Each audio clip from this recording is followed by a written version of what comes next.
Price lord, hallelujah. ದೇವರ ನಾಮಕ್ಕೆ ಸ್ತೋತ್ರವಾಗಲಿ. ಪ್ರಾರ್ಥನೆ ಮಾಡಿಕೊಳ್ಳೋಣ.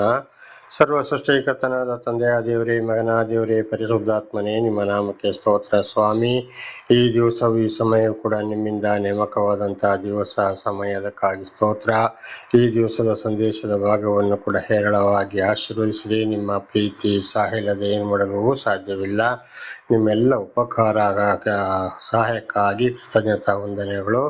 ಯೇಸುವಿನ ನಾಮದಲ್ಲಿ ಪ್ರಾರ್ಥಿಸಿದ್ದೇನೆ, ನಮ್ಮ ತಂದೆಯ ಆಮೇನ್.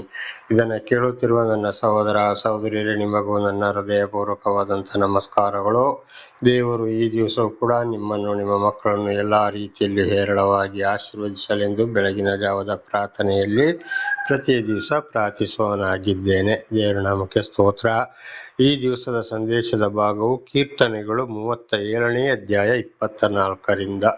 ಕೀರ್ತನೆಗಳು 37:24. ಅವನು ಕೆಳಗೆ ಬಿದ್ದರೂ ಏಳದೆ ಹೋಗುವುದಿಲ್ಲ, ಯೆಹೋವನು ಅವನನ್ನು ಕೈ ಹಿಡಿದು ಉದ್ಧಾರ ಮಾಡುವನು. ಅಂದರೆ ದೇವರು ಯಾರನ್ನು ಆರಿಸಿಕೊಂಡಿರ್ತಾರೋ, ಆರಿಸಿಕೊಂಡಾಗ ದೇವರ ಉಪಕಾರಗಳನ್ನು ನೆನೆದು ಎಂಥ ಕಷ್ಟ ಸಂಕಟ ದುಃಖದಲ್ಲಿ ಇದ್ದರೂ ಕೂಡ ದೇವರನ್ನೇ ಹಿಂಬಾಲಿಸಿ ಹೋಗುವುದಾದರೆ ಅಂಥವರಿಗೆ ನಾವು ಇತರರ ಕೈಯಿಂದ, ದುಷ್ಟರ ಕೈಯಿಂದ, ಕೆಡುಕರ ಕೈಯಿಂದ ಬಹಳ ಹಿಂಸೆ ಇದೆ ಅಂತ ಹಿಂದೆ ಕೂಡ ಬಹಳ ತಿಳಿದುಕೊಂಡಿದ್ದೇವೆ. ಆಗ ಒಂದು ವೇಳೆ ಅವರು ಏನಾದರೂ ಮಾಡಿ ಅವರನ್ನು ನಾನಾ ರೀತಿಯಲ್ಲಿ ಈ ಶಿಕ್ಷೆಯೋ ಹಿಂಸೆಯಿಂದ, ಮಾತಿನ ಮೂಲಕ ಹಿಂಸೆಯಿಂದಲೂ ಬೀಳಿಸಿದರು, ಅಥವಾ ಈ ಪ್ರಕೃತಿ ನಿಯಮದಲ್ಲಿ ಏನಾದರೂ ಅವರಿಗೆ ತೊಂದರೆ ಆಗಿ ಅವರು ಸೋತು ಹೋದರು, ಅಂಥವರನ್ನು ದೇವರು ಎಂದಿಗೂ ಕೈ ಬಿಡುವುದಿಲ್ಲ. ದೇವರು ಆರಿಸಿಕೊಂಡವರನ್ನು, ದೇವರನ್ನೇ ಹಿಂಬಾಲಿಸಿ ಹೋದವರನ್ನು, ಅಂದರೆ ಸಂಪೂರ್ಣವಾಗಿ ದೇವರ ಮಾತಿಗೆ ವಿಧೇಯರಾಗಿ ಜೀವಿಸೋರನ್ನ ಎಂದಿಗೂ ದೇವರು ಕೈ ಬಿಡೋದಿಲ್ಲ. ಅವರನ್ನು ಖಂಡಿತವಾಗಿ ಮೇಲೆ ಎತ್ತುತ್ತಾರೆ, ರಕ್ಷಣೆ ಮಾಡುತ್ತಾರೆ. ಕೀರ್ತನೆ 91 ಓದಿದಾಗ ಅಲ್ಲಿ ಸರಿಯಾಗಿ ಪಶ್ಚಾತ್ತಾಪ ಪಟ್ಟು ದೇವರನ್ನು ಹಿಂಬಾಲಿಸಿದವರಿಗೆ ರಕ್ಷಣೆಯ ವಾಗ್ದಾನ. ಅದೇ ರೀತಿ ಇವತ್ತು ಕೆಲವರು ರಕ್ಷಣೆ ಕೂಡ ಇವತ್ತು ನನ್ನ ಜೀವಿತದಲ್ಲಿ ಕೂಡ ಅನೇಕ ಸಲ ಬಿದ್ದು ಹೋದರೂ, ಸತ್ತು ಹೋಗಬೇಕಾಗಿತ್ತು. ಏನೇನೋ ಇದನ್ನು ಹಿಂದೆ ಕೂಡ ನಾನು ಸಾಕ್ಷಿ ನುಡಿದ್ದೇನೆ. ದೇವರನ್ನು ಅರಿಯೋದಕ್ಕಿಂತ ಮೊದಲೆಲ್ಲ ಅರಿತ ಮೇಲೆ ಕೂಡ, ದೇವರು ದರ್ಶನ ಕೊಟ್ಟ ಮೇಲೆಯೂ ಕೂಡ ಅನೇಕ ರೀತಿ ಹಾವು ಕಚ್ಚಿ ಕೂಡ ನಾನು ಸಾಯಬೇಕಾಯಿತು. ಆಮೇಲೆ ಅಪಘಾತದಲ್ಲಿ 2 ಸಲ ಸಾಯಬೇಕಾಯಿತು. ಕೊರೋನಾದಲ್ಲಿ ಕೂಡ ನಾನು ಸಾಯಬೇಕಾಯಿತು.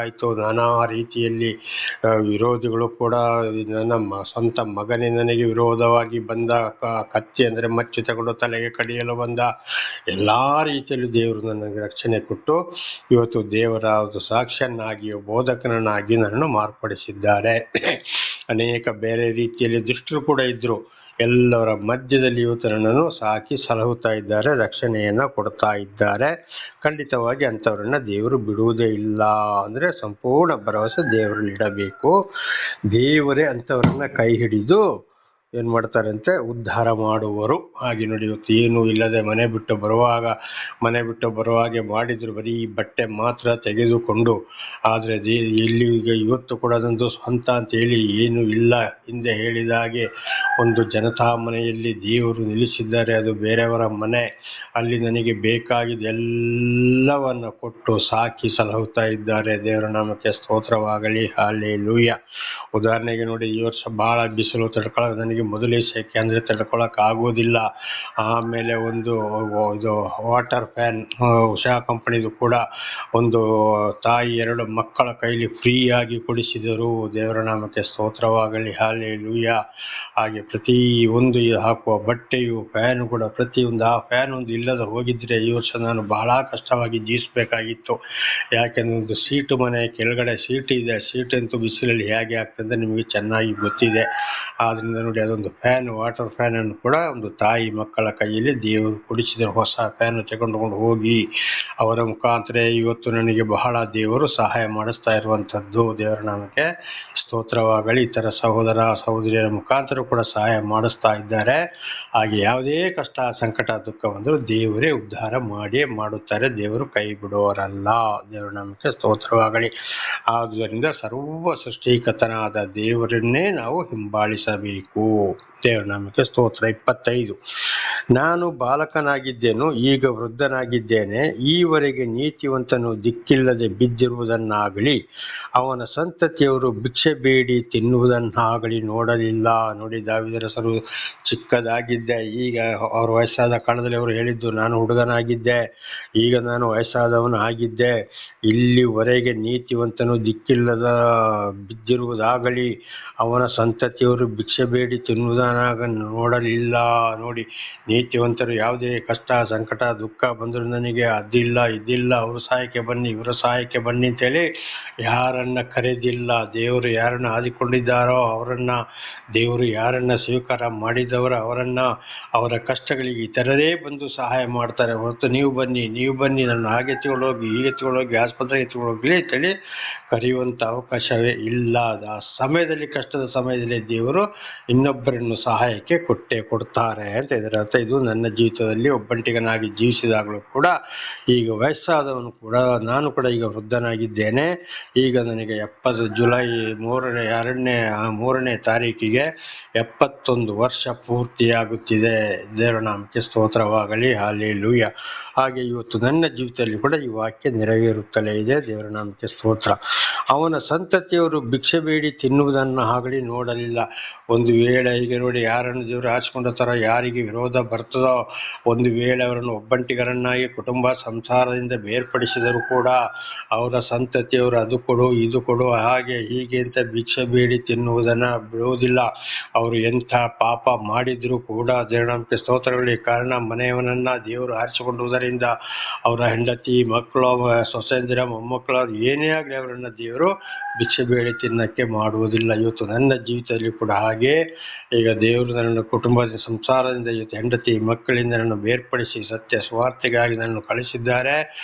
ಆದರೆ ಅವರು ಅಲ್ಲಿ ಕೂಡ ಇನ್ನೊಬ್ಬರ ಕೈಯಲ್ಲಿ ಕೂಡ ಅವರಿಗೆ ಬೇಕಾಗಿದ್ದನ್ನು ನಾನಾ ರೀತಿಯಲ್ಲಿ ದೇವರು ಕೊಡ್ತಾ ಇದ್ದಾರೆ, ಜೀವನ ಮಾಡ್ತಾ ಇದ್ದಾರೆ. ಇನ್ನೊಬ್ಬರ ಕೈಯಲ್ಲಿ ಕೇಳುವ ಹಾಗೆ ಇಲ್ಲ. ಅದು ಮೊದಲೇ ದೇವರು ನನ್ನ ಕೈಯಲ್ಲಿ ಅವರಿಗೆ ಬೇಕಾಗಿದ್ದನ್ನು ಅಲ್ಪ ಸ್ವಲ್ಪ ಸಿದ್ಧ ಮಾಡಿ ಇಟ್ಟಿದ್ದಾರೆ. ಈಗ ವಿಶೇಷವಾದ ಜ್ಞಾನವನ್ನು ಕೊಟ್ಟು ಅವರನ್ನು ನಡೆಸ್ತಾ ಇದ್ದಾರೆ. ದೇವರ ನಾಮಕ್ಕೆ ಸ್ತೋತ್ರವಾಗಲಿ, ಹಲ್ಲೆಲೂಯಾ. ಅದರ ಸಂತತಿಯವರನ್ನು ಕೂಡ ದೇವರು ಅವರು ಎಂತೆಯೇ ತಪ್ಪು ಮಾಡಿದರೂ ಕೂಡ ಕಾಯುವವರಾಗಿದ್ದಾರೆ. ಕಾರಣ, ಕುಟುಂಬದ ಮನುಷ್ಯನನ್ನು ಈ ರೀತಿ ದೇವರು ಕರೆದುದರಿಂದ. ದೇವರ ನಾಮಕ್ಕೆ ಸ್ತೋತ್ರವಾಗಲಿ, ಹಲ್ಲೆಲೂಯಾ. 26, ಅವನು ಯಾವಾಗಲೂ ಧರ್ಮಿಷ್ಠನಾಗಿ ಹಣ ಸಹಾಯವನ್ನ ಮಾಡುತ್ತಾನೆ, ಅವನ ಸಂತತಿಯವರು ಆಶೀರ್ವಾದ ಹೊಂದುವರು. ನೋಡಿ, ದೇವರಿಂದ ಯಾರು ಆಯ್ಕೆಗೊಂಡ್ರೋ, ಯಾರು ಸ್ವೀಕಾರ ಮಾಡಿದ್ರೋ, ದೇವರನ್ನ ಯಾರು ಹಿಂಬಾಲಿಸ್ತಾರೋ ಅವರು ಸರಿಯಾಗಿ ದೇವರ ವಚನವನ್ನು ಅರಿತುಕೊಂಡು ಜೀವಿಸಿ ನಾನಾ ರೀತಿ ಕಷ್ಟ ಸಂಕಟ ದುಃಖದಲ್ಲಿ ಇರೋವರಿಗೆ ನಾನಾ ರೀತಿಯಲ್ಲಿ ಹಣ ಸಹಾಯ, ಊಟಕ್ಕೆ ಸಹಾಯ, ಬಟ್ಟೆಗೆ ಸಹಾಯ, ಭಿಕ್ಷೆ ಬಿಟ್ಕೊಂಡು ಬಂದವರಿಗೆ ಅದೇ ಹಣ ಸಹಾಯ, ಮನ ಮುರುಗುವುದು, ಕೃಪೆ ತೋರುವುದು, ಈ ರೀತಿ ಮಾಡುತ್ತಾರೆ. ಅವರ ಕೈಯಲ್ಲಿ ದೇವರು ಮಾಡಿಸುತ್ತಾರೆ.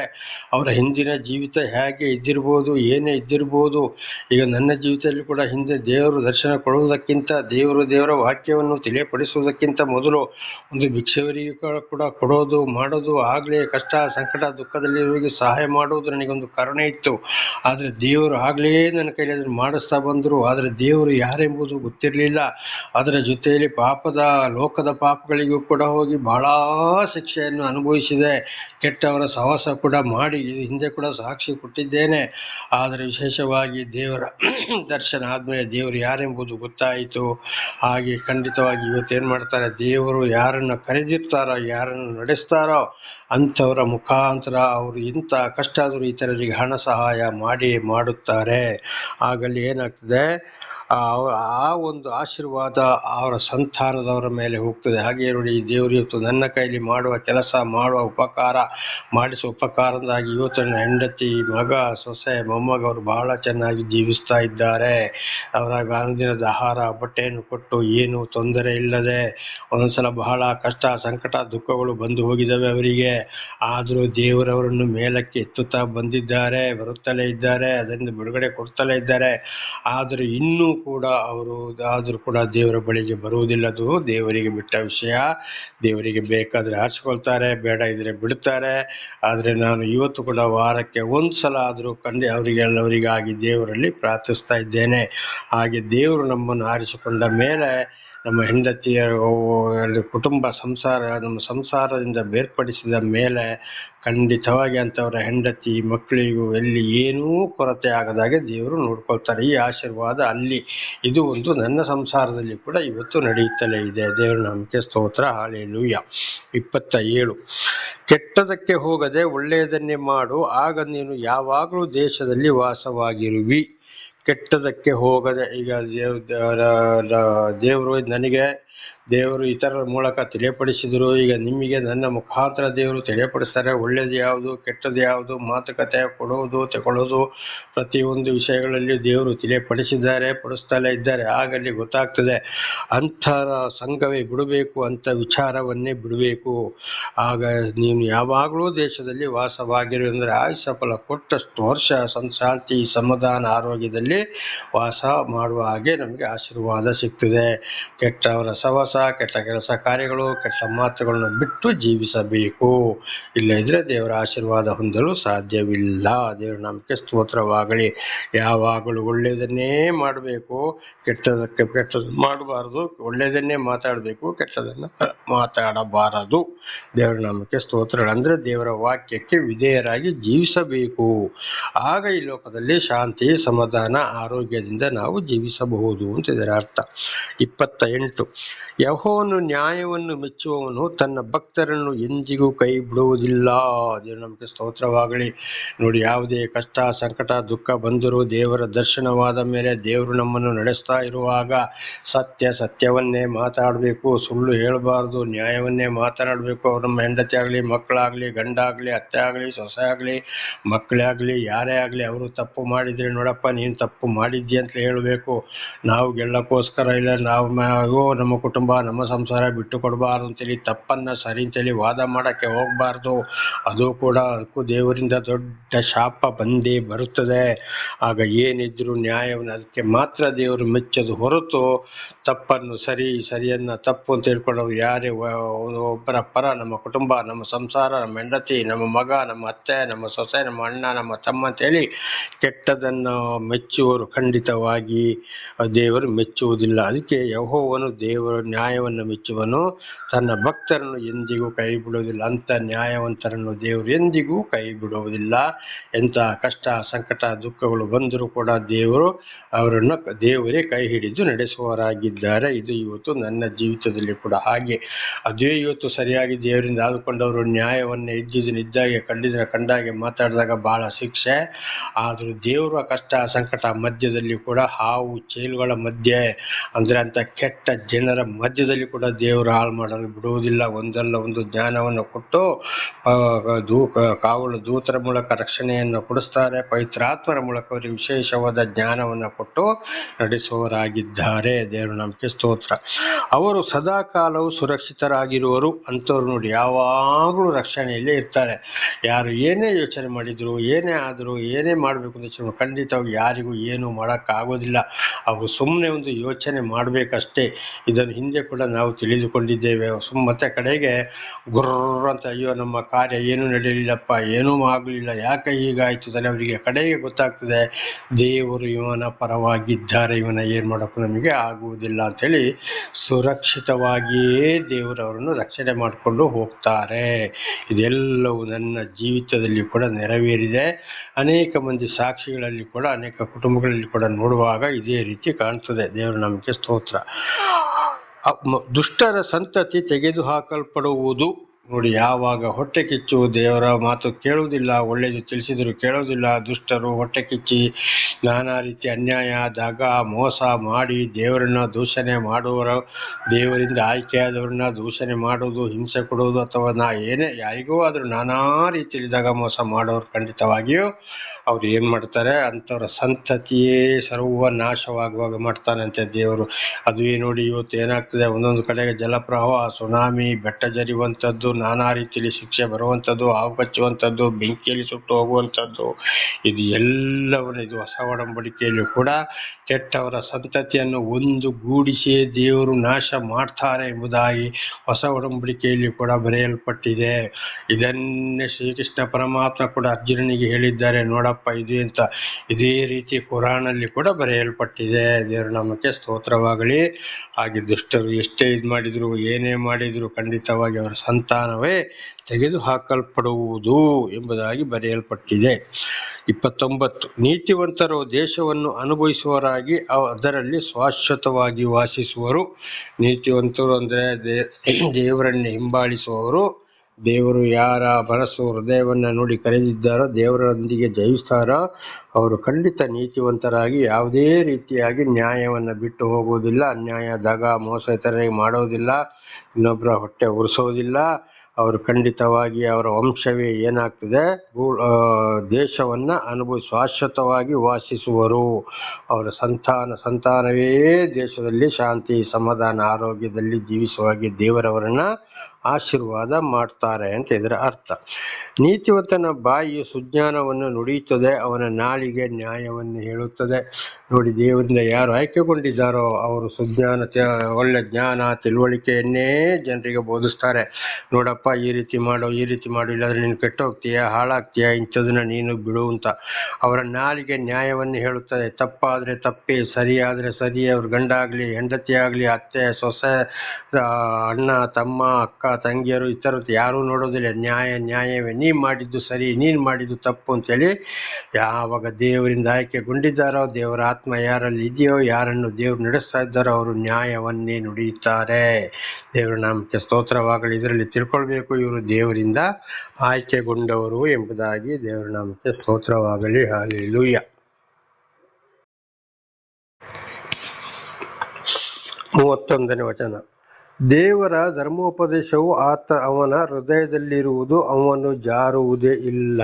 ದೇವರ ಧರ್ಮೋಪದೇಶ, ದೇವರ ಆತ್ಮ ಯಾರಲ್ಲಿದೆಯೋ, ಯಾರು ದೇವರನ್ನು ಸರಿಯಾಗಿ ಹಿಂಬಾಲಿಸ್ತಾ ಹೋಗ್ತಾರೋ, ದೇವರು ಯಾರನ್ನು ನಡೆಸ್ತಾರೋ ಅವರಲ್ಲಿ ಧರ್ಮೋಪದೇಶ ಅಂದರೆ ದೇವರ ಪ್ರತಿಯೊಂದು ವಾಕ್ಯವು, ಜ್ಞಾನವು ಅವರ ಬಾಯಿಯಲ್ಲೇ ಇರ್ತದೆ. ಪ್ರತಿಯೊಂದು ವಿಷಯಕ್ಕೆ ಅದನ್ನೇ ಆಧಾರ ಮಾಡಿಟ್ಟುಕೊಂಡವರು ಮಾತನಾಡುತ್ತಾರೆ. ದೇವರು ನೋಡಪ್ಪ, ಈ ರೀತಿ ಹೇಳಿದ್ದಾರೆ, ಈ ರೀತಿ ಶಿಕ್ಷೆ ಇದೆ, ಈ ರೀತಿ ಆಶೀರ್ವಾದ ಇದೆ. ಪ್ರತಿ ಒಂದಕ್ಕೂ ಅವರು ಆ ವಾಕ್ಯದಿಂದ ಜಾರುವುದೇ ಇಲ್ಲ. ಅವರ ಹೃದಯದಲ್ಲೇ ಇರ್ತದೆ. ಪ್ರತಿಯೊಂದು ವಿಷಯಕ್ಕೂ ಅವರ ನಡೆ, ನುಡಿ, ಕ್ರಿಯೆಯು ದೇವರ ಒಂದು ವಾಕ್ಯಕ್ಕೆ ವಿಧೇಯರಾಗಿರುತ್ತದೆ. ಅವರ ಹೃದಯದಲ್ಲಿರುವುದು ಅವರು ಎಂದಿಗೂ ಬಿಟ್ಟು ಕೊಡೋದಿಲ್ಲ. ಪ್ರತಿಯೊಂದು ವಿಷಯದಲ್ಲಿ ಮಾತನಾಡುವಾಗಲೂ ದೇವರ ಹೆಸರನ್ನು ಎತ್ತಿ ದೇವರ ವಾಕ್ಯದ ಮುಖಾಂತರವೇ ಮಾತಾಡುವವರಾಗಿದ್ದಾರೆ. ಇದರಲ್ಲಿ ತಿಳ್ಕೊಳ್ಬೇಕು, ದೇವರಿಂದ ಆಯ್ಕೆಯಾದವನು, ದೇವರ ಆತ್ಮ ಇವರಲ್ಲಿ ಇದೆಯಪ್ಪ, ಆದ್ರಿಂದ ಇವನು ಇಷ್ಟೊಂದು ಚೆನ್ನಾಗಿ ವಾಸ ಮಾಡ್ತಾನೆ ಅಂತೇಳಿ. ಈಗ ನಾನಿರುವ ಊರಲ್ಲಿ ಕೂಡ ಬಹಳ ಜನ, ಸ್ವಲ್ಪ ಜನ ಹೇಳ್ತಾರೆ, ಸ್ವಲ್ಪ ಜನ ನನ್ನ ಎದುರಿಗೆ ಹೇಳದಿದ್ರು ಹಿಂದೆಯಿಂದ ಹೇಳ್ತಾರೆ, ಅವನು ದುಡಿಯೋದಿಲ್ಲ, ಮಾಡೋದಿಲ್ಲ, ಒಂದು ಕೆಲಸಕ್ಕೆ ಹೋಗೋದಿಲ್ಲ, ಏನೂ ಇಲ್ಲ, ಬಹಳ ಚೆನ್ನಾಗಿ ತಿರುಗಾಡ್ತಾ ಇದ್ದಾನೆ, ಸಂತೋಷವಾಗಿ ನೋಡಿಂತ ಬಿಸಿಲುಗಾಳ ಮರದ ಕೆಳಗಡೆ ಹೋಗಿ ಚಾಪೆ ನೀರು ತಗೊಂಡೋಗಿ ಹಾಕಿ ಮಳಿಗೆಯಲ್ಲಿ ದೇವರ ಹಾಡನ್ನು ಹಾಡಿಕೊಂಡು ಬಹಳ ಸಂತೋಷವಾಗಿ ಕಾಲ ಕಳೀತಾ ಇದ್ದಾನೆ. ಹೋಗೋಲ್ಲಿಗೆ ಹೋಗ್ತಾನೆ, ಬರ್ತಾನೆ, ಎಷ್ಟು ಚೆನ್ನಾಗಿ ತಿರುಗಾಡ್ತಾ ಇದ್ದಾನೆ. ನಿಜವಾಗ್ಲೂ ಅವನೇ ರಾಜಪ್ಪ. ದೇವರು ಅವನೊಂದಿಗೆ ಇದ್ದಾರೆ, ದೇವರನ್ನು ಭಾರಿ ಹಾತ್ಕೊಂಡಿದ್ದಾರೆ, ದೇವರನ್ನು ನಡೆಸ್ತಾ ಇದ್ದಾರೆ ಅಂತ ಕೆಲವರು ಹಿಂದೆಯಿಂದ ಮಾತಾಡ್ತಾರೆ. ಕೆಲವರು ಒಬ್ಬೊಬ್ರು ಹೇಳ್ತಾರೆ, ನೋಡಪ್ಪ, ದೇವರು ನಿನ್ನೊಂದಿಗೆ ಇದ್ದಾರಪ್ಪ, ದೇವರು ನಿನ್ನನ್ನು ಚೆನ್ನಾಗಿ ನಡೆಸ್ತಾ ಇದ್ದಾರೆ ಅಂತ ಬಾಯಿ ಬಿಟ್ಟು ನನ್ನ ಎದುರೇ ಹೇಳಿದ್ದಾರೆ. ದೇವರ ನಾಮಕ್ಕೆ ಸ್ತೋತ್ರವಾಗಲಿ. ಹಾಗೆ ಇದು ದೇವರ ಆತ್ಮ. ದೇವರು ಯಾರ ಮೇಲೆ ಪ್ರೀತಿ ಇಟ್ಟಿದ್ದಾರೋ ಅವರ ಹೃದಯದಲ್ಲಿಯೂ ಬಾಯಲ್ಲಿಯೂ ಯಾವಾಗಲೂ ದೇವರ ವಾಕ್ಯವೇ ಇರುತ್ತಾರೆ. ಅದರ ಮೂಲಕವೇ ಅವರು ಮಾತನಾಡುತ್ತಾರೆ. ದೇವರ ನಾಮಕ್ಕೆ ಸ್ತೋತ್ರ. ಇಲ್ಲಾಂದ್ರೆ ಎಷ್ಟೇ ಪ್ರಾರ್ಥನೆ ಮಾಡಿದ್ರು, ಏನೇ ಮಾಡಿದ್ರು ಲೋಕದ ವಿಷಯದಲ್ಲಿ ಇರ್ತಾರೆ. ಓದ್ಬೋದು, ಮಾಡ್ಬೋದು, ಉಪದೇಶ ಮಾಡ್ಬೋದು, ಜ್ಞಾನ ಹೇಳ್ಬೋದು, ತಿಳುವಳಿಕೆ ಹೇಳ್ಬೋದು. ಅವರ ನಡೆ, ನುಡಿ, ಕ್ರಿಯೆಗಳಲ್ಲಿ ಇರೋದಿಲ್ಲ. ಅದರಲ್ಲಿ ನಾವು ತಿಳ್ಕೊಳ್ಬೇಕು, ಖಂಡಿತವಾಗಿ ಅಲ್ಲ, ಇವರು ಹೊಟ್ಟೆ ತುಂಬಿಸಕ್ಕಾಗಿ ಇರೋರು ಎಂಬುದಾಗಿ ಇದರ ಅರ್ಥ. 32. ದುಷ್ಟನು ಹೊಂಚು ಹಾಕಿ ನೀತಿವಂತರನ್ನು ಕೊಲ್ಲಬೇಕೆಂದು ಸಮಯ ನೋಡುತ್ತಾನೆ. ನೋಡಿ, ದುಷ್ಟರು ಏನ್ ಮಾಡ್ತಾರೆ, ಇವನಿಂದ ನಮ್ಗೆ ಏನು ಲಾಭ ಇಲ್ಲ, ಇವನು ನಮ್ಮನ್ನ ಇದ್ದಾಗ ಹೇಳ್ತಾನೆ, ನಮ್ಮ ಮಾನ ಮರ್ಯಾದೆ ಕಳೀತಾನೆ, ನಮಗೆ ಸೋಲಾಗ್ತದೆ, ಇವನನ್ನು ಈ ಭೂಲೋಕದಲ್ಲಿ ಬಿಡಬಾರ್ದು, ಕೊಂದೇ ಕೊಲ್ಲಬೇಕು ಅಂತೇಳಿ ನ್ಯಾಯವಂತರನ್ನ, ನೀತಿವಂತರನ್ನ ದೇವರಿಂದ ಆಯ್ಕೆಗೊಂಡವರನ್ನ ದುಷ್ಟರು ಕೊಲ್ಲಲು ಪ್ರಯತ್ನ ಮಾಡ್ತಾರೆ ಅಂತ. ಹಿಂದೆ ಕೂಡ ಬಹಳ ಜನ ಮಾನವರು ದೇವರಿಂದ ಆಯ್ಕೆ ಆಗಿದ್ದನ್ನು ಹೊಂಚು ಹಾಕಿದ್ದಾರೆ, ಕೊಂದಿದ್ದಾರೆ. ಈಗಲೂ ಕೂಡ ಅದುವೇ ನಡೀತಾ ಇದೆ. ಒಂದೊಂದು ದುಷ್ಟರು ಬೇಕಾದಷ್ಟು ಹಣವಂತರು ಒಳ್ಳೆ ರೀತಿ ಇದ್ದಾಗೆ ಸರಿಯಾಗಿ ಮಾತಾಡೋನ್ನ ಏನ್ ಮಾಡ್ತಾರೆ, ಕೊಲ್ಲಕ್ಕೆ ಪ್ರಯತ್ನ ಮಾಡ್ತಾರೆ. ಅದು ದೇವರಂತರನ್ನು ಖಂಡಿತವಾಗಿ ಬಿಡುವುದಿಲ್ಲ. ಉದಾಹರಣೆಗೆ ನಮ್ಮ ದೇಶದ ಈಗಿನ ಪ್ರಧಾನಮಂತ್ರಿ ಮೋದಿ ಅವರನ್ನೇ ನೋಡಿ, ಎಷ್ಟು ಸಲ ಉಪಾಯದಿಂದ ಕೊಲ್ಲಕ್ಕೆ ಪ್ರಯತ್ನ ಮಾಡಿದ್ರು. ಅದು ಮೋದಿಯವರಿಗೂ ಕೂಡ ಗೊತ್ತಿಲ್ಲ. ಕಡೆಗೆ ಗೊತ್ತಾಗ್ತಾ ಬಂತು ನೋಡಿ, ಅವರನ್ನು ದೇವರೇ ರಕ್ಷಣೆ ಮಾಡಿದ್ದಾರೆ, ಮಾಡ್ತಲೇ ಬಂದಿದ್ದಾರೆ. ಎಷ್ಟು ಸಲ ಈ ಚೈನಾದವರು ಪಾಕಿಸ್ತಾನದವರು ಕೊಲೆ ಮಾಡಲು ಪ್ರಯತ್ನ ಪಟ್ಟರು. ಮುಸ್ಲಿಮ್ಸ್ ರಾಷ್ಟ್ರಗಳಲ್ಲಿ ಕೆಲವು ರಾಷ್ಟ್ರಗಳು ಏನಾದರೂ ಆಯ್ತಾ, ಆಗಲೇ ಇಲ್ಲ ನೋಡಿ. ದೇವರಿಂದ ರಕ್ಷಣೆ ಕಾರಣ ಇದ್ದಿದ್ದನ್ನ ಇದ್ದಾಗೆ ಹೇಳ್ತಾ ಇದ್ದಾರೆ.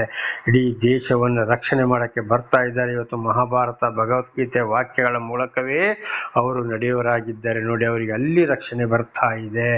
ಅದೇ ರೀತಿ ಇವತ್ತು ಏನ್ ಮಾಡ್ತಾರೆ, ಒಳ್ಳೆಯವರನ್ನ ಈ ದುಷ್ಟರು ಕೊಳ್ಳಲು ಪ್ರಯತ್ನ ಯಾವ ಸಿಗ್ತಾನೆ ಅಂತೇಳಿ ಹೊಂಚು ಹಾಕ್ತಾ ಇರ್ತಾರೆ. ಆದರೆ ಯೆಹೋವನು ಅವನನ್ನು ಸಿಕ್ಕಗೊಡಿಸುವುದಿಲ್ಲ. ದೇವರ ನಾಮಕ್ಕೆ ಸ್ತೋತ್ರ. 33ನೇ ವಚನ. ಆದರೆ ಯೆಹೋವನು ಅವನನ್ನು ಸಿಕ್ಕಗೊಡಿಸುವುದಿಲ್ಲ ನೋಡಿ. ದೇವರೇ ಕಾವಲು ದೂತರ ಮೂಲಕ ಅವರಿಗೆ ರಕ್ಷಣೆ ಕೊಡ್ತಾರೆ. ದುಷ್ಟರ ಕೈಗೆ ಸಿಕ್ಕಲಿಕ್ಕೆ ಬಿಡುವುದೇ ಇಲ್ಲ. ಅದೇ ಇವತ್ತು ಮೋದಿಗೆ ರಕ್ಷಣೆ ಬರ್ತಾ ಇರೋದು. ಮಹಾಭಾರತ ಭಗವದ್ಗೀತೆ ವಾಕ್ಯಗಳನ್ನ ಬಿಟ್ಟು ಯಾವ ಕಾರ್ಯವನ್ನ ಮಾಡುವುದಿಲ್ಲ. ಆದ್ರಿಂದ ಅವರನ್ನು ಯಾರಿಗೂ ಜಯಿಸಲು ಕೂಡ ಸಾಧ್ಯವಿಲ್ಲ. ಕಷ್ಟ ಸಂಕಟ ದುಃಖಗಳು ಬರ್ತವೆ, ಏನೇ ಬರ್ತವೆ, ದೇವರೇ ಅಂಥವರಿಗೆ ರಕ್ಷಣೆ. ಹಾಗೆ ದೇವರು ಯಾರಿಗೆ ರಕ್ಷಣೆ ಕೊಡಬೇಕೋ ಅವರನ್ನೇ ದುಷ್ಟರ ಕೈಯಿಂದ ಕೂಡ ತಪ್ಪಿಸಿ ಕಾಪಾಡೋರಾಗಿದ್ದಾರೆ. ಇವತ್ತು ನನ್ನ ಜೀವಿತದಲ್ಲಿ ಕೂಡ ಯಾವಾಗಲೋ ಏನೆಲ್ಲೋ ನನ್ನನ್ನು ಕೊಂದು ಹೊಳೆಗೆ ಹಾಕುವಾಗ, ನದಿಗೆ ಹಾಕುವಾಗಲೂ ಯೋಚನೆ ಮಾಡಿದ್ದಾರೆ, ಪ್ರಾರ್ಥನೆ ಮಾಡುವಾಗಲೂ ಯೋಚನೆ ಮಾಡಿದ್ದಾರೆ. ಸ್ವಂತ ಮಗನೇ ನಾವು ಪ್ರಾರ್ಥನೆಗೆ ಕೂತಾಗ ಕತ್ತಿ ತಗೊಂಡು ತಲೆಗೆ ಕಡಿಯಲು ಬಂದ. ಆ ಸಮಯದಲ್ಲಿ ದೊಡ್ಡ ಮಗಳು ಕತ್ತಿಯನ್ನು ಹಿಡಿದಾಗ ಕತ್ತಿನ 3 ಬೆರಳಿಗೆ ಗಾಯವಾಯಿತು, ರಕ್ತ ಸುರಿಯಿತು. ಸ್ವಂತ ಮಗನಿಂದ ನಾನು ಕೊಲೆಯಾಗಬೇಕಾಗಿತ್ತು, ಏನೋ ರೀತಿ ಆಗಬೇಕಾಗಿತ್ತು. ಆದರೆ ನೋಡಿ, ದೇವರು ಇವತ್ತು ನನ್ನನ್ನು ದೊಡ್ಡದು ಸಾಕ್ಷಿಯನ್ನಾಗಿ ಬೋಧಕನನ್ನಾಗಿ ಮಾರ್ಪಡಿಸಿದ್ದಾರೆ. ಇವತ್ತುವರೆಗೂ ದೇವರು ಸಾಯಲಿಕ್ಕೆ ಬಿಡಲಿಲ್ಲ. ದೇವರ ನಾಮಕ್ಕೆ ಸ್ತೋತ್ರವಾಗಲಿ. ಹಲ್ಲೆಲೂಯಾ. ಅವನನ್ನು ನ್ಯಾಯ ವಿಚಾರಣೆಯಲ್ಲಿ ಅಪರಾಧಿ ಎಂದು ಎಣಿಸುವುದಿಲ್ಲ. ನ್ಯಾಯ ವಿಚಾರಣೆಯಲ್ಲಿ ಅಪರಾಧಿ ಎಂದು ಎಣಿಸುವುದಿಲ್ಲ. ಇಂಥವ್ರನ್ನ ದೇವರು ಸಂಪೂರ್ಣವಾಗಿ ನಡೆಸಿಕೊಂಡು ಬಂದಾಗ, ಒಂದು ವೇಳೆ ತಪ್ಪುಗಳು ಬಂದು ಹೋದಾಗಲೂ ಕೂಡ ಕ್ಷಮೆ ಪಟ್ಟು ನಾವು ಪಶ್ಚಾತ್ತಾಪ ಪಟ್ಟು ಸರಿಪಡಿಸಿಕೊಂಡು ಮುಂದೆ ಹೋದಾಗ, ನ್ಯಾಯ ವಿಚಾರಣೆಯ ದಿವಸ ಅಂದರೆ ದೇವರು ನ್ಯಾಯ ತೀರ್ಪಿಗಾಗಿ ಲೋಕಕ್ಕೆ ಬರುವಾಗ ಅಪರಾಧಿ ಎಂದು ಎಣಿಸುವುದಿಲ್ಲ. ದೇವರ ನಾಮಕ್ಕೆ ಸ್ತೋತ್ರವಾಗಲಿ. ಅವರನ್ನು ಪರಿಶುದ್ಧರನ್ನಾಗಿಯೇ ದೇವರು ನಡೆಸ್ತಾ ಹೋಗ್ತಾರೆ ಅಂತ ಇದರ ಅರ್ಥವಾಗಿದೆ. ದೇವರ ನಾಮಕ್ಕೆ ಸ್ತೋತ್ರ. 34ನೇ ವಚನ. ಯೆಹೋವನು ನಿರೀಕ್ಷಿಸುವವನಾಗಿ ಆತನ ಮಾರ್ಗವನ್ನೇ ಅನುಸರಿಸು. ಯೆಹೋವನನ್ನು ನಿರೀಕ್ಷಿಸುವವನಾಗಿ ಆತನ ಮಾರ್ಗವನ್ನೇ ಅನುಸರಿಸು. ಇದೆಲ್ಲ ಈ ವಚನದ ಪ್ರಕಾರ ಯಾರ್ಯಾರ ಜೀವಿತದಲ್ಲಿ ನೆರವೇರುತ್ತಲೇ ಇದೆ, ಅವರು ಮುಂದೆಯಾದರೂ ಸರ್ವ ಸೃಷ್ಟಿಕರ್ತನಾದ ದೇವರನ್ನೇ ಹಿಂಬಾಲಿಸಿ ಆ ವಾಕ್ಯವನ್ನೇ ಕೇಳಿ ಅವರವರ ಹೃದಯದಲ್ಲಿ ಇಟ್ಟುಕೊಂಡು ದೇವರನ್ನೇ ಹಿಂಬಾಲಿಸಬೇಕು ಹೊರತು ಈತ ಲೋಕದ ವಿಷಯಗಳಿಗೆ ಹೋಗಬಾರದು. ಕೆಟ್ಟವರನ್ನ ದುಷ್ಟರನ್ನ ಬಿಟ್ಟು ಜೀವಿಸಬೇಕು. ಎಲ್ಲಾ ವಿಷಯದಲ್ಲಿಯೂ ದೇವರ ವಾಕ್ಯಗಳಿಗೆ ವಿಧೇಯರಾಗಿ ಜೀವಿಸಬೇಕು ಅಂತ ಇದರ ಅರ್ಥ. ಆಗ ಆತನು ನಿನ್ನನ್ನು ಮುಂದಕ್ಕೆ ತಂದು ದೇಶವನ್ನು ಅನುಭವಿಸುವಂತೆ ಮಾಡುವನು. ನೋಡಿ, ಹಾಗೆ ಜೀವಿಸುವಾಗ ದೇವರು ಮತ್ತು ಅವರನ್ನು ಉದ್ಧಾರ ಮಾಡ್ತಾ ಬರ್ತಾರೆ. ಆ ದೇಶದಲ್ಲಿ ದೇವರು ಏನೇನು ಕೊಡಬೇಕು, ಎಷ್ಟು ವರ್ಷ ಬದುಕಬೇಕು, ಶಾಂತಿ ಸಮಾಧಾನ ಆರೋಗ್ಯವನ್ನು ಕೊಟ್ಟು, ಅದು ಮಾತ್ರ ಅಲ್ಲ, ಅಂಥವರ ಮಕ್ಕಳನ್ನು ಕೂಡ ದೇವರು ಉದ್ಧಾರ ಮಾಡ್ತಾ ಬರ್ತಾನೆ ಅಂತ ಇದರ ಅರ್ಥ. ದುಷ್ಟನು ತೆಗೆದು ಹಾಕಲ್ಪಡುವುದನ್ನು ನೀನು ನೋಡುವಿ. ಹಾಗಂತವ್ರು ಏನ್ ಮಾಡ್ತಾರೆ, ಈ ದುಷ್ಟರು ಕೆಡುಕರು ಯಾರು ಅಂತ ಚೆನ್ನಾಗಿ ತಿಳ್ಕೊಂಡಿದ್ದೇವೆ. ಅಂಥವ್ರು ದುಃಖ ಕಣ್ಣೀರು ಖಂಡಿತವಾಗಿ ಸರ್ವನಾಶ. ಹೆಂಡತಿ ಮಕ್ಕಳು ಕೂಡ ಅಲ್ಲಿ ಉದ್ಧಾರ ಆಗ್ಲಿಕ್ಕೆ ಆಗೋದಿಲ್ಲ. ಮಕ್ಕಳಿಗೂ ಆ ಪಾಪವು ತಟ್ಟುತ್ತಾ ಹೋಗ್ತದೆ. ನಾನಾ ರೀತಿಯ ಕಷ್ಟದಲ್ಲಿ ಬಿದ್ದಿರುವುದನ್ನು ನೀನು ಕಾಣುವಿ. ಇದು ನನ್ನ ಜೀವಿತದಲ್ಲಿ ವಿಶೇಷವಾಗಿ ನಾನು ಕಾಣ್ತಲೇ ಇದ್ದೇನೆ. ವಿಷಯಗಳನ್ನ ದೇವರನ್ನು ಅರಿತವರು, ದೇವರ ಹೆಸರಿನಲ್ಲಿ ದೀಕ್ಷಾ ಸ್ಥಾನವನ್ನು ಪಡೆದುಕೊಂಡವರು ಅಥವಾ ಪಡೆದರು, ದೇವರ ವಿಷಯ ಯಾರಿಯ ಕಿವಿಗೆ ಬಿತ್ತೋ ಅದು ದೇವರ ಪ್ರೀತಿಯಿಂದ ತಿಳಿಸುವಂಥದ್ದು. ಅವರು ಮತ್ತು ವಿರೋಧವಾಗಿ ಹೋಗುವಾಗ ಅವರಿಗೆ ಬರುವ ಶಿಕ್ಷೆ ಕಣ್ಣಾರೆ ಕಾಣ್ತದೆ. ನೀನು ತೆಗೆದು ಹಾಕುವುದನ್ನು ಕಾಣುವಿ. ಎಷ್ಟೇ ದುಡಿದ್ರು, ಎಷ್ಟೇ ಹಣ ಸಂಪಾದನೆ ಮಾಡಿದ್ರು, ಏನು ಮಾಡಿದ್ರು, ನೀರ ಮೇಲೆ ಗುಳ್ಳೆ ಇದ್ದಾಗೆ ಒಂದು ಹನಿಗೆ ಗುಳ್ಳೆ ಬರ್ತದೆ, ಮತ್ತೊಂದು ಹನಿ ಪಟ್ ಅಂತ ಬಿದ್ದಾಗ ಅಲ್ಲಿ ಒಡೆದು ಹೋಗ್ತದೆ. ಇದುವೇ ದುಷ್ಟನು ತೆಗೆದುಹಾಕುವಂಥದ್ದು. ಶಾಂತಿ ಇಲ್ಲ, ಸಮಾಧಾನ ಇಲ್ಲ, ಗಂಡ ಸರಿ ಇಲ್ಲ, ಹೆಂಡತಿ ಸರಿ ಇಲ್ಲ, ಮಕ್ಕಳು ಸರಿ ಇಲ್ಲ, ಖರ್ಚು ಖರ್ಚು, ನಷ್ಟ ನಷ್ಟ ನಷ್ಟ ನಷ್ಟ. ಇದುವೇ ದುಷ್ಟನು ತೆಗೆದುಹಾಕುವಂಥದ್ದು. ದುಷ್ಟನನ್ನು 35ನೇ ವಚನ. ದುಷ್ಟನು ಭೀಕರವಾಗಿ ಸ್ವಸ್ಥಳದಲ್ಲಿ ಹಸುರಾಗಿ ಬೆಳೆದ ಮರದಂತೆ ವಿಸ್ತರಿಸಿಕೊಂಡಿರುವುದನ್ನು ನೋಡಿದ್ದೆನು. ಆದರೆ ಅಂಥವ್ರು ಏನು ಮಾಡ್ತಾರೆ, ಒಂದ್ಸಲ ದುಷ್ಟನು ಬಹಳ ಮೇಲೆ ಬರ್ತಾನಂತೆ. ಹಣ ಮಾಡಿದ್ದು ಎಲ್ಲ ರೀತಿಯಲ್ಲಿ ಅವರಿಗೆ ಒಳ್ಳೇದಾಗ್ತಲೇ ಬರ್ತದೆ. ಎಂಥ ಅನ್ಯಾಯ, ದಗ, ಮೋಸ, ದುಷ್ಟ ಬಂದರೂ ಕೂಡ ಕೆಡುಕನ್ನೇ ಮಾಡ್ತಾ ಹೋಗ್ತಾರೆ. ಆಗ ನನಗೆ ಬಿಟ್ಟವರು ಯಾರು ಇಲ್ಲ, ನಾನಂಥವನು, ನಾನಿಂಥವನು, ನಮ್ಮ ದೇವರು ಹಾಗೆ, ನಿಮ್ಮ ದೇವರು ಹೀಗೆ ಅಂತೇಳಿ ಎಳಿಸುತ್ತಾರೆ. ಇಂಥವ್ರನ್ನ ನಾನು ನೋಡಿದ್ದೇನೆ. ಆದರೆ ಸ್ವಲ್ಪ ದಿವಸ ಮಾತ್ರ, ಆಮೇಲೆ ಖಂಡಿತವಾಗಿ ಒಣಗಿದ ಮರದ ಎಲೆ ಎಲ್ಲಿ ಹೋಗಿ ತೂರಿ ಬೀಳ್ತದೋ, ಬೆಂಕಿ ಬೀಳ್ತದೋ, ನೀರಿಗೆ ಬೀಳ್ತದೋ ಗೊತ್ತೇ ಇಲ್ಲದೆ ನಾಶವಾಗ್ಬಿಡ್ತದೆ. ಅದೇ ರೀತಿ ದುಷ್ಟರ ಸಹವಾಸವು ಆಮೇಲೆ ಅವು ಅಂತ ಮುದುರಿಕೊಂಡು ಅಲ್ಲಿ ಬೀಳಬೇಕಾಗುತ್ತದೆ. ಇವುಗಳು ಕೂಡ ನಡೆಯುತ್ತಲೇ ಇರುವಂಥ ವಿಷಯಗಳು. 36. ತರುವಾಯ ನಾನು ಆ ದಾರಿಯಲ್ಲಿ ಹೋಗಿ ನೋಡಲಾಗಿ ಅವನು ಇಲ್ಲದೆ ಹೋಗಿದ್ದನು. ಅವನನ್ನು ಹುಡುಕಿದರೂ ಸಿಕ್ಕಲೇ ಇಲ್ಲ. ನೋಡಿ, ದುಷ್ಟನು ಆ ಕಡೆಗೆ ಅವನು ನೋಡ್ತಾ ಅಯ್ಯೋ ಇಂಥವ್ನು ಇಲ್ಲಿ ಇದ್ದಲ್ಲಪ್ಪ, ಹೀಗೆಲ್ಲ ಆಟ ಆಡ್ತಿದ್ದಲ್ಲಪ್ಪ, ಬಹಳ ದೊಡ್ಡ ಜನ ಆಗಿದ್ದ, ಬಹಳ ದೊಡ್ಡ ಜನ ಆಗಿದ್ದ, ಈಗ ಇಲ್ಲಿ ಹೋದಪ್ಪ ಅಂತೇಳಿ ಅವನು ಹುಡುಕಿದ್ರು ಕೂಡ ಅವನು ಸಿಕ್ಕಲೇ ಇಲ್ಲ. ಆದರೆ ದೇವರೇ ಅವನನ್ನು ಏನು ಮಾಡಿದರು, ಸರ್ವ ನಾಶ ಮಾಡಿ ಗುರುತ ಸ್ಥಳದಲ್ಲಿ ಇಲ್ಲದಾಗಿ ಎಲ್ಲಿ ಹೋಗಿ ಸತ್ತಿದಾನೋ, ಅವನನ್ನು ಕೊಲೆ ಮಾಡಿ ಎಲ್ಲಿ ತಗೊಂಡೋಗಿ ಬಿಸಾಡಿದಾರೋ, ಇದೇ ರೀತಿ ನೋಡಿ ಇವತ್ತು ಕೂಡ ದುಷ್ಟರದ್ದು ಆಗ್ತಾ ಇರೋದು. ಆದ್ದರಿಂದ ದೇವರು ನಮಗೆ ದರ್ಶನ ಕೊಟ್ಟು ನಮ್ಮನ್ನು ನಡೆಸ್ತಾ ಇರುವಾಗ ನಾವು ದೇವರ ವಾಕ್ಯಕ್ಕೆ ವಿಧೇಯರಾಗಿ ಜೀವಿಸಿ ಇಂಥವರ ಸಂಘ ಸೇರದೆ ಖಂಡಿತ ಇಂಥವರನ್ನ ಬಿಟ್ಟು ನಾವು ಜೀವಿಸಬೇಕು. ಕೀರ್ತನೆ 1 ಬಹಳ ಚೆನ್ನಾಗಿ, ಅಲ್ಲಿ 6 ವಚನಗಳಿವೆ. ಅದು ಬಹಳ ಚೆನ್ನಾಗಿ ನಮ್ಮನ್ನು ಪರಲೋಕಕ್ಕೆ ಸೇರಿಸುವಂಥದ್ದು. ಪಾತಾಳದಿಂದ ಪರಲೋಕದವರೆಗೆ ಎಲ್ಲ ವಿಷಯಗಳು ಅದರಲ್ಲಿ ಅಡಕವಾಗಿವೆ. 6 ವಚನಗಳಲ್ಲಿ ದೇವರು ಅದನ್ನು ಚೆನ್ನಾಗಿ ನಾವು ಅರ್ಥ ಮಾಡಿಕೊಂಡು ಮುಂದೆ ಜೀವಿಸಬೇಕಾಗಿದೆ. ದೇವರ ನಮಗೆ ಸ್ತೋತ್ರ. ದುಷ್ಟರ ಹಾಗೆ ನಾವು ಆಗಬಾರದು. ಅಂಥವ್ರನ್ನು ದಯವಿಟ್ಟು ಬಿಟ್ಟೆ ಜೀವಿಸಬೇಕು. 7. 36ನೇ ವಚನ. ತರುವಾಯ ನಾನು ಆ ದಾರಿನಲ್ಲಿ ಹೋಗಿ ನೋಡಲಾಗಿ ಅವನು ಇಲ್ಲದೆ ಹೋಗಿದ್ದನು, ಅವನು ಸಿಕ್ಕಲೇ ಇಲ್ಲ. ಆಯಿತು. 37ನೇ ವಚನ. ಒಳ್ಳೆ ನಡತೆ ಇಲ್ಲವನನ್ನು ನೋಡು, ಯಥಾರ್ಥವನನ್ನು ಲಕ್ಷಿಸು, ಆ ಶಾಂತನಿಗೆ ಸಂತಾನ ವೃದ್ಧಿ ಆಗುವುದು. ನೋಡಿ, ಅಂಥವ್ರ ಜೊತೆಲಿ ಸೇರಬಾರ್ದು. ಇದು ಬಹಳ ಸಲ ತಿಳ್ಕೊಂಡಿದ್ದೇವೆ, ಈಗೂ ಸ್ವಲ್ಪ ಹಿಂದೆ ತಿಳ್ಕೊಂಡಿದ್ದೇವೆ ನಾವು. ಯಾರು ಒಳ್ಳೆ ನಡೆ, ನುಡಿ, ಕ್ರಿಯೆ, ಮಾತು, ಕತೆ, ಶಾಂತಿ, ಸಮಾಧಾನ, ನ್ಯಾಯವನ್ನೇ ಮಾತನಾಡ್ತಾರೋ, ಒಳ್ಳೆಯದನ್ನೇ ಹೇಳ್ತಾರೋ, ಒಳ್ಳೆಯದನ್ನೇ ಹೇಳ್ತಾ ಹೋಗುತ್ತೀಯ, ಮಾತು ಕೇಳಿದ್ರೆ ಬೈತಾರೋ, ಗದರಿಸ್ತಾರೋ, ಎಚ್ಚರಿಸ್ತಾರೋ ಅಂಥವ್ರನ್ನ ಹಿಂಬಾಲಿಸಬೇಕು. ಅದು ನಮ್ಮ ಒಳ್ಳೆಯದಕ್ಕಾಗಿದೆ. ದೇವರು ಅವರ ಮೂಲಕ ನಮಗೆ ಗದರಿಸುವುದು, ಬುದ್ಧಿವಾದ ಹೇಳುವುದು, ಜ್ಞಾನ ಹೇಳುವುದಾಗಿದೆ. ಅಂಥವರನ್ನೇ ನಾವು ಹಿಂಬಾಲಿಸಬೇಕು, ಹೊರತು ಕೆಟ್ಟವರನ್ನಲ್ಲ. ಆಗ ಅಂಥವ್ರನ್ನ ಹಿಂಬಾಲಿಸಿದಾಗ ಏನಾಗ್ತದೆ, ಶಾಂತನಿಗೆ ಸಂತಾನ ವೃದ್ಧಿ, ಅವರ ಸಂತಾನ ಬೆಳೀತಾ ಬರ್ತದೆ. ಮಕ್ಕಳು ಕೂಡ ಆಶೀರ್ವಾದ. ಒಂದು ವೇಳೆ ಕೇಳದೆ ಇವನು ಒಳ್ಳೇದು ಹೇಳ್ತಾನಪ್ಪ, ಅಯ್ಯೋ ಅವನಿಗೆ ಬೈತಾನಪ್ಪ, ಗದರಿಸ್ತಾನೆ, ಎಚ್ಚರ ಮಾಡ್ತಾನೆ, ಏನು ಮಾಡೋದು ಅಂತೇಳಿ ಅವರನ್ನು ಬಿಟ್ಟು ಕೆಟ್ಟವರ ಸಂಗಡ ಹೋದರೆ ಏನಾಗ್ತದೆ, ಕಾಲಿಗೆ ಮುಳ್ಳು ಚುಚ್ಚಿದ ಹಾಗೆ ಅದು ಒಳಗಡೆ ಕೊಳೆಯುವುದರಿಂದ, ನೋವಿರೋದ್ರಿಂದ ರಾತ್ರಿ ನಿದ್ದೆ ಬರುವುದಿಲ್ಲ. ಅದೇ ರೀತಿ ನಾನಾ ಥರದ ಶಿಕ್ಷೆ, ಕಣ್ಣೀರು, ದುಃಖ ಅನುಭವಿಸಲೇಬೇಕಾಗ್ತದೆ.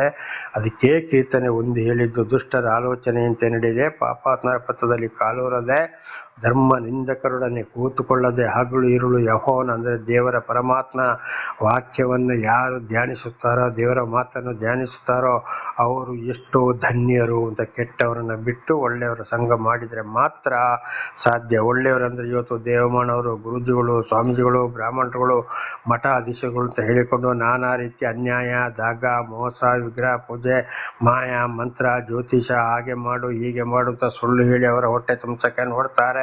ಖಂಡಿತವಾಗಿ ಅಂಥವ್ರನ್ನು ಕೂಡ ನಂಬಕ್ಕೆ ಹೋಗಬಾರ್ದು, ಅಂತ ಪೂಜೆ ಪುರಸ್ಕಾರ ಮಾಡೋಕ್ಕೆ ಹೋಗಬಾರ್ದು. ಇದು ಹಿಂದೆ ಕೂಡ ದೇವರ ನಾಮದಲ್ಲಿ ನಿಮಗೆ ಆಗಾಗ ನಾನು ತಿಳಿಸಿದ್ದೇನೆ. ದೇವರ ವಾಕ್ಯಗಳಿಗೆ ವಿಧೇಯರಾಗಿ ಜೀವಿಸಬೇಕು.